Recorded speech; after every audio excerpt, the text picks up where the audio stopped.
Allahu Akbar, Allahu Akbar, Allahu Akbar, Allahu Akbar, Allahu Akbar, Allahu Akbar, Allahu Akbar, Allahu Akbar, Allahu Akbar, Allahu Akbar kabira walhamdulillahi katsira wa subhanallahi bukratan wa asila. Allahu Akbar walillahil hamd. Innal hamdalillah nahmaduhu wa nasta'inuhu wa nastaghfiruh wa na'udzu billahi min shururi anfusina wa min sayyiati a'malina. Man yahdihillahu fala mudilla lahu wa man yudlil fala hadiya lahu.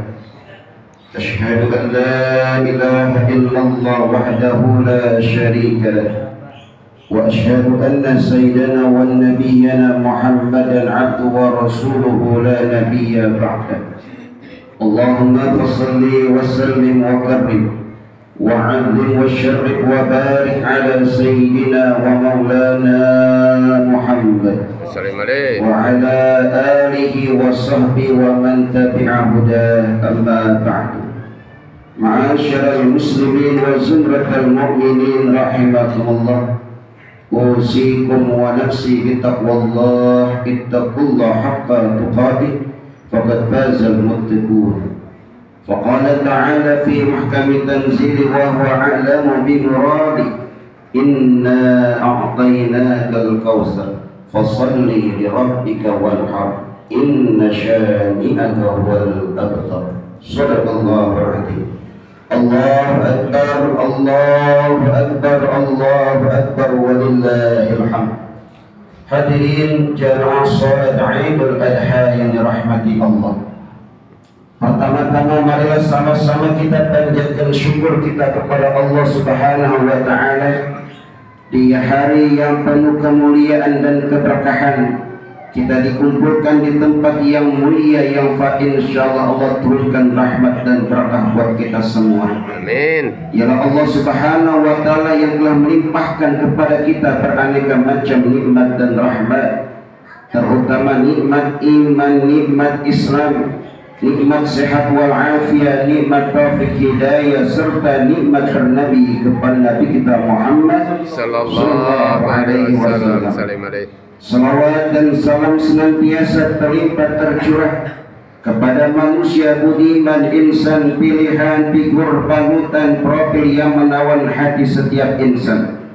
Dialah satu-satunya Nabi yang makamnya tengah kini ramai dikunjungi jutaan umat manusia, seraya mereka meneteskan air mata sebagai pelepas kerinduan antara umat dan nabinya. Siapa lagi kalau bukan pemimpin dunia akhirat Nabi besar Muhammad sallallahu alaihi wasallam. Mudah-mudahan kumpulnya kita pada pagi hari ini tercatat bagian daripada golongan umat Rasul yang berhak dan layak mendapatkan syafaat. Amin ya rabbal alamin. Allahu Akbar, Allahu Akbar, Allahu Akbar walillahil hamd. Hadirin rahimakumullah. Pada hari ini kita peringati Hari Raya Idul Adha. Ada 3 tokoh yang disampaikan pada kesempatan yang singkat ini yang akan kita teladani dalam kehidupan sehari-hari. Pertama, tokoh yang diperankan oleh sosok Nabi Allah Ibrahim alaihissalam. Yang kedua, sosok Nabi Allah Ismail. Yang ketiga, seorang wanita yang bernama Ibunda Hajar. Pertama, lewat sosok Nabi Allah Ibrahim alaihissalam, seakan-akan Allah mengajarkan dan mengingatkan kita bahwa hidup yang tengah kita jalani ini semuanya adalah ujian dan cobaan. Tentunya yang kita hadapi ujian dan cobaan itu bersikap sabar dan tawakal kepada Allah Subhanahu wa taala. Nabi Ibrahim telah melalui segala macam ujian dan cobaan. Yang pertama, ujian seorang darah yang ia cinta, yang ia sayangi. Ketika Nabi Ibrahim alaihissalam mendakwah, mengajak umat manusia menyembah Allah, la ilaha illallah, Sementara ayahnya menjadi produsen berhala pembuat patung yang kuno, tapi beliau sayang dan cinta kepada ayah.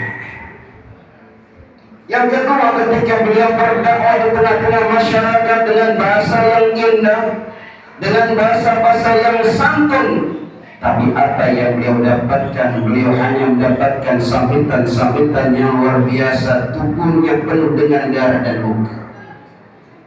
Belum sampai di situ, ujian berikutnya dia berhadapan dengan seorang pemimpin yang zalim, yang namanya kita kenal Raja Namrud. Raja Namrud ini menghancurkan daripada Nabi Ibrahim alaihissalam lewat apa? Beliau dibakar hidup-hidup. Nabi Ibrahim alaihissalam dibakar hidup oleh Raja Namrud. Bukankah itu ujian yang terberat yang dialami oleh Nabi Ibrahim alaihissalam demi menegakkan kebenaran di hadapan Allah Subhanahu wa taala? Beliau tegar, beliau kuat. Energi apa yang membuat beliau kuat dan tegar? Tidak lain tidak bukan adalah beliau bermodalkan iman yang kuat, akidah yang mengagungkan, tauhid yang suci.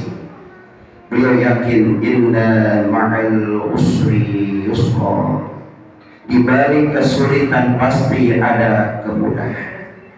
La yukallifullahu nafsan illa wus'aha. Allah tidak akan membebankan satu beban kepada hambanya kecuali siapa itu mampu memikul beban tersebut. 3 ujian yang dialami oleh Nabi Allah Ibrahim alaihissalam. Belum sampai di situ, hadirin rahimakumullah, ada ujian terberat lagi dalam kehidupan Nabi Allah Ibrahim alaihissalam. Apa ujiannya terberatnya? Ketika beliau membina rumah tangga dengan ibunda Sarah dan ibunda Hajar, belum terdengar dalam rumah tangganya suara tangisan bayi yang dirindukan semua orang-orang yang berumah tangga. Sekian lama, sekian tahun dia nanti-nantikan keturunannya. Beliau berdoa di hadapan Allah, beliau munajat di hadapan Allah, Rabbi habli minas shalihin. Ya Allah, berikan saya keturunan yang saleh. Babasyarnahu bi ghulamin halim. Beliau berdoa cukup lama, hadirin, 125 tahun beliau berdoa.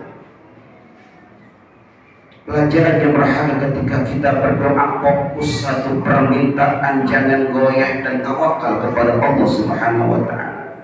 Allah berikan kabar gembira, babasyarnahu bi ghulamin halim. Kami beri kabar gembira kepada Ibrahim, seorang anak yang halim, seorang anak yang santun, yang patuh kepada ayah ibunya, yang taat kepada Allah Subhanahu wa taala. Yang bernama Nabiullah Ismail alaihissalam. Bergembira hati Ibrahim, dia ucapkan alhamdulillahilladzi wahabali 'alal kibari Ismaila wa Ishaq inna rabbi lasami'ud du'a. Segala puji bagi Allah yang telah memberikan aku keturunan Ismail dan Ishak pada usia tidak muda lagi, pada usia senja. Inna rabbi lasami'ud du'a, sesungguhnya Tuhanku sangat mendengar doa-doa. Ketika Allah kabulkan permintaan Nabi Ibrahim mendapatkan seorang anak, maka diuji Nabi Ibrahim alaihissalam dengan ujian yang terberatnya lagi apa? Untuk disembelih anaknya Nabi Ismail alaihissalam. Kenapa Allah perintah? Karena dia pernah berjanji kepada Allah, karena dia pernah berkorban 1000 ekor kambing, 300 ekor sapi, 100 ekor unta. Apa yang diucapkan? Jangankan 1000, jangankan 300, jangankan 100 ekor unta, kalau saya punya anak, saya akan sembelih di hadapan Allah.